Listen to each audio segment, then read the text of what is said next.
पनीर भाजीची अगदी सोपी अशी रेसिपी मी आज तुमच्यासोबत शेअर करणार आहे। जर व्हिडिओ आवडला तर व्हिडिओला लाईक आणि शेअर नक्की करा आणि चॅनलला सबस्क्राईब करणे विसरू नका। तर चला बघूया रेसिपी। तर हे साधारण 200 ग्रॅम पनीर असेल, जे मी असं क्यूब्समध्ये कट करून घेतले। त्यानंतर अगदी बेसिक तयारी केली आहे। 2 मीडियम साईजचे टोमॅटो, 2 मीडियम साईजचे कांदे घेतले, ते रफली चॉप करून घेतलेत।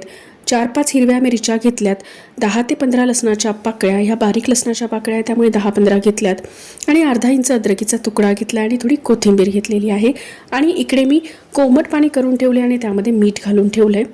तर त्याचं काय करायचं ते पुढे सांगते। आता इथे पॅनमध्ये मी थोडं तेल घेतलं आहे, यात आपण पनीर फ्राय करणार आहोत। तर पनीर जे आहे ना, अगदी थोडंसं आपल्याला फ्राय करून घ्यायचं आहे।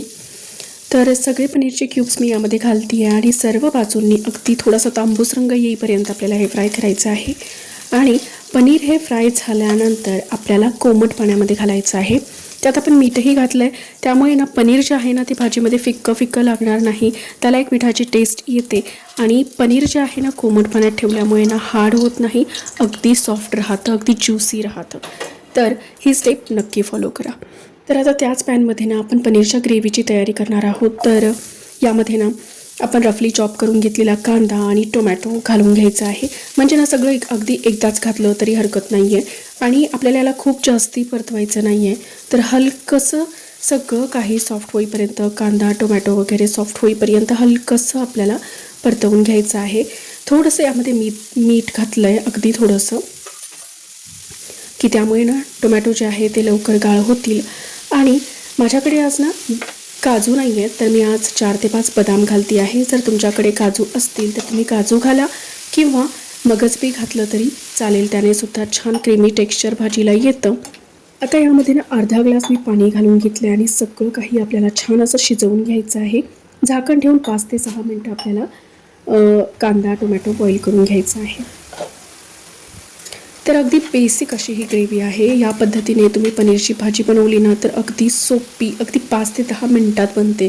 तर आवडली तर नक्की एकदा या पद्धतीने पनीरची भाजी तुम्ही बनवून बघा।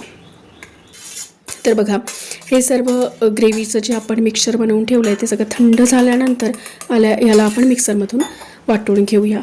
तर अगदी स्मूथ अशी ग्रेव्ही आपल्याला याची रेडी करून घ्यायची आहे, म्हणजे अगदी छान असं फाईन याला ग्राइंड करून घ्यायचं आहे।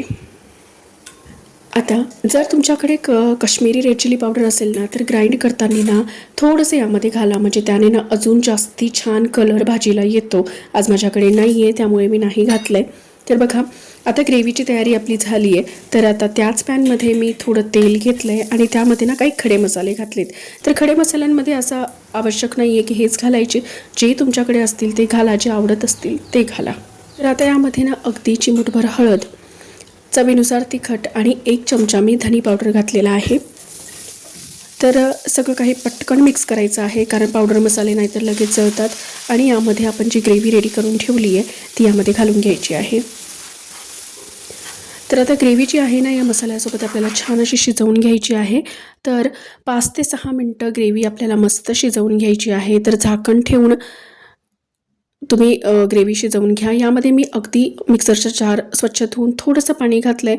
फार पाणी घालायचं नाही आहे, कारण पनीरची भाजी ना फार म्हणजे अशी पातळ चांगली लागत नाही, थोडी घट्टच टेक्स्चर पनीरच्या भाजीचं छान लागतं। तर आता 5 ते 6 मिनटं आपण झाकण ठेवून एक छान अशी उकळी याला काढून घेणार आहोत, म्हणजे सगळे मसाले जे आहेत ते अगदी छान शिजतील। तर बघा, 5 मिनिटांनंतर मी झाकण उघडते आणि तुम्ही बघू शकताय की ग्रेव्ही किती मस्त शिजली आहे आणि आजूबाजूने तेलसुद्धा सेपरेट झालेलं आहे। तर अगदी छान अशी ग्रेव्ही आपल्याला अशी शिजवून घ्यायची आहे आणि रंगसुद्धा किती सुरेख आलेला आहे। तर अगदी बेसिक ग्रेव्ही आहे। या पद्धतीने पनीरची भाजी जर केली ना तर हार्डली 15 ते 20 मिनिटात सगळं काही बनवून रेडी होतं। तर आता यामध्ये ना आपण पनीर घालून घेऊ। तर तुम्ही बघितलं पनीर किती सॉफ्ट आहे आणि अगदी थोडासा गरम मसाला मी यामध्ये घालते आहे। आणि हो, यात मी ग्रेव्हीपुरतं मीठसुद्धा घातलं आहे, पण ते माझं दाखवायचं राहून गेलं। तर आता गरम मसाला व्यवस्थित मिक्स करून घ्यायचा आणि वरतून भरपूर अशी कोथिंबीर घालून मस्त गार्निश करून घ्यायचं। तर अगदी रेस्टॉरंटपेक्षाही भारी अशी ही चवीला भाजी बनली होती आणि बनवायला तर तुम्ही बघितलं की किती सोपी आहे. अगदी 20 मिनिटात बनून रेडी होते. तर सकाळच्या घाई गडबडीत मुलांच्या डब्यांसाठी सुद्धा तुम्ही ही भाजी बनवू शकता. जर आजची रेसिपी खरंच तुम्हाला उपयुक्त वाटली असेल तर प्लीज व्हिडिओला लाईक करा आणि रेसिपी आवडल्यास एक कॉमेंट करणे विसरू नका आणि आपल्या चॅनलला नक्की सबस्क्राईब करा. जर तुम्हाला फुलक्यांची रेसिपी पाहिजे असेल तर मला एक कॉमेंट करून नक्की सांगा. मी नक्की तो व्हिडिओ शेअर करेल. चला तर भेटूया पुढच्या भागात पुढच्या रेसिपीसोबत.